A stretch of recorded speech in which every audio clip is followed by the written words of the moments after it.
అమరావతి రైతుల కౌలు విడుదలపై మంత్రి నారాయణ కామెంట్స్. అమరావతి రైతులకు 11వ ఏటా కౌలు నిధులు రైతుల ఖాతాల్లో జమైంది. మొత్తం 18,638 మంది రైతులకు 163,67,29,471 రూపాయలు విడుదల చేశాం. వీటిలో 594 మంది రైతులకు బ్యాంక్ ఐఎఫ్ఎస్సి కోడ్ తప్పుగా ఇవ్వడంతో జమ కాలేదు. మరో 88 మంది రైతులకు సిఎఫ్ఎంఎస్ లో వివరాలు తప్పుగా నమోదు కావడంతో జమ కాలేదు. పెండింగ్ ఉన్న రైతులకు ఇబ్బందులు పరిష్కరించేందుకు సిఆర్డీఏ ప్రత్యేకంగా సెల్ ఏర్పాటు చేసింది. రైతులను తప్పుదోవ పట్టించేలా కొంతమంది అసత్య ప్రచారం చేస్తున్నారు. పర్సంటేజ్ పెంచుకునే విధంగా వాళ్ళతో కమిట్మెంట్ అయ్యాం. అది 10 సంవత్సరాల పాటు. అయితే గత ప్రభుత్వం నిర్వహణ వల్ల వాళ్ళు చేసిన అనేక తప్పుల వల్ల యాక్చువల్గా ముఖ్యమంత్రి గారు దాన్ని కూడా యాక్చువల్గా ఎన్హాన్స్ చేశారు. అయితే మాకు యాన్యుటీ పడలేదని సోషల్ మీడియాలో అక్కడక్కడ చేస్తున్నారు. దానికి సంబంధించి డేటా ఏంటంటే మొత్తం యాక్చువల్గా ఈ రోజుకి 18,638 మంది 18,638 మంది ఫార్మర్స్ యొక్క అకౌంట్లో 18,638 మంది ఫార్మర్స్ యొక్క అకౌంట్లో ఇదేంటి సార్ 163,67,29,471 రూపాయలు జమ అయిపోయింది. వేయటం కాదు, జమ అయిపోయింది. మొత్తం 18,638 మంది రైతుల అకౌంట్లలో 163,67,29,471 కోట్లు రైతుల అకౌంట్లో యాన్యుటీ జమ అయింది. అయితే ఒక 88 మంది రైతుల యొక్క బ్యాంక్ అకౌంట్స్ మనకు తెలీదు. అది డిఫాల్ట్ అని 53,76,136 రూపాయలు వెనక్కి వచ్చింది.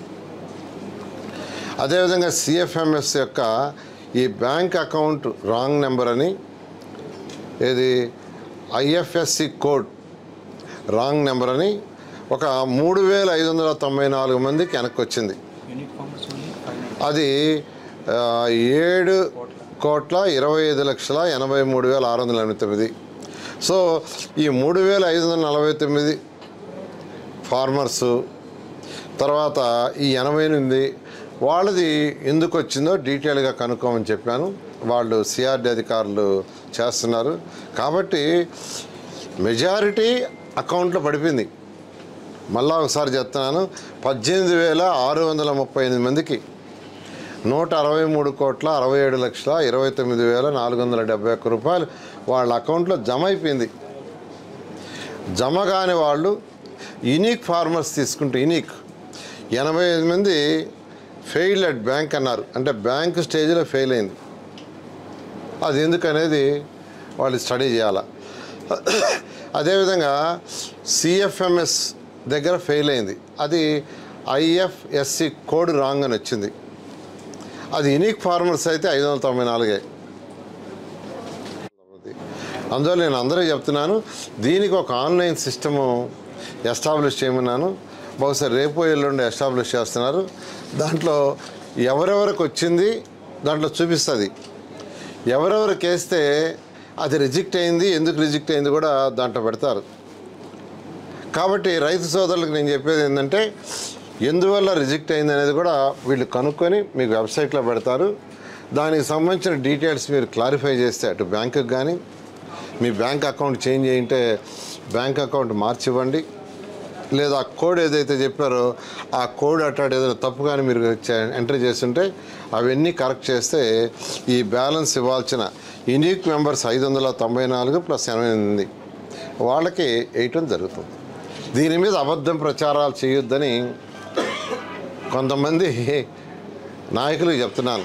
కొంతమంది పనిగట్టుకొని ప్రభుత్వానికి చెడ్డ పేరు తేవాలా, అమరావతి రాజధానిలో ఏం జరగటం లేదని చెప్పాలి, ఇక్కడ యాన్యుటీ వేయటం లేదని. ఆఖరాకి ఏదైతే పెన్షన్స్ ఇస్తామనుకున్న రైతు కూలీలు ఎవరైతే ఉండారో ఆ రోజు ఇక్కడ పొలమంతా తీసేసుకుంటే రైతు కూలీలు ఏం చేయాలంటే ఆ రోజు పెన్షన్స్ మొదలుపెట్టాం 2,000 రూపాయలు. తర్వాత ఇప్పుడు 5,000 ఇస్తున్నాం. అయితే వాళ్ళల్లో కొందరు స్కావెంజర్స్ స్వీపర్స్గా అమరావతి సెక్రటరియట్లో జాయిన్ అయ్యారు డిఫరెంట్ డిపార్ట్మెంట్స్లో. ఎందుకంటే ఇక్కడ సెక్రటరియట్లో చెప్పాం వీలైనంతకు ఇక్కడ పనిచేసే వాళ్ళని తీసుకోమని. వాళ్ళకి ఇచ్చేది ఎంత? 10,000, 11,000, 12,000. సార్ మాకు 5,000 పెన్షన్ పోతుంది సార్ దీనివల్లని ఈ మధ్య వాళ్ళు నా దగ్గరికి రావడం జరిగింది. వస్తే నేను వెంటనే ముఖ్యమంత్రి గారి దృష్టి తీసిపోయా. లాస్ట్ బిఫోర్ క్యాబినెట్లో అది పెట్టి కూడా అప్రూవ్ చేసాం. ఎవరైతే రైతు కూలీలు ఉండి వాళ్ళు స్కావెంజర్స్ స్వీపర్స్గా జాయిన్ అయ్యి ఆ తక్కువ జీతం తీసుకుంటున్నారో వాళ్ళకి గత ప్రభుత్వం ఏదైతే ఆపేసిందో వాళ్ళకు కూడా 5,000 ఇవ్వమని ఇచ్చే విధంగా క్యాబినెట్లో పెట్టాం. క్యాబినెట్ ఈ విధంగా రైతు సోదరులకు కానీ రైతు కూలీలకు కానీ ఏదైతే మాట ఇచ్చామో మాట తప్పకుండా 100% చేస్తాం. ఈ యొక్క ప్రతిపక్షం లేదు, ఆ వైసీపీ నాయకులు చెప్పే మాటలు మాట్లాడొద్దు. నిన్నేదో ఒక మా నాయకుడు అన్నాడు, ఏదో చేపల చెరువులు పట్టుకోవాలో చేపల చేరు. నిజంగా అసలు కామన్ సెన్స్ ఉందండి? మాట్లాడేటప్పుడు 4,000 అపార్ట్మెంట్స్ ఎంతో వేగవంతంగా జరుగుతున్నాయి. 31st అవుతాయి. ఆ 4,000 అపార్ట్మెంట్లో ఉండే వాళ్ళకి ఫెసిలిటీ కోసం ఎస్ఆర్ఎం విట్టోళ్ళని పిలిచి 2 స్కూల్ స్టార్ట్ చేస్తున్నారు. రేపు జూన్కి CBSE స్కూల్స్ 2 వాళ్ళు స్టార్ట్ చేస్తున్నారు. అదేవిధంగా వాళ్ళిద్దరికి మెడికల్ కాలేజీలు ఇచ్చాం, ల్యాండ్. 2 మెడికల్ కాలేజ్ స్టార్ట్ చేస్తున్నారు. రేపు మార్చి లోపల అధికారులు ఇక్కడికి వచ్చే లోపల 2 50-50 బెడెడ్ హాస్పిటల్స్ విత్ ఎమర్జెన్సీ చేయమన్నాం. 2 యాక్సెప్టెడ్. ఇలా అమరావతి రైతుల కోసం మేము ఏదైతే మాట ఇచ్చామో ఈ ఏరియా మొత్తం డెవలప్ అవ్వాలని, వాళ్ళ యొక్క భూములు పెరగాలని ఆ ఉద్దేశంతోనే మా ముఖ్యమంత్రి గారు వర్క్ చేస్తున్నారు. ఏది చేసినా ఆయన దూరదృష్టి ఆలోచిస్తాడు.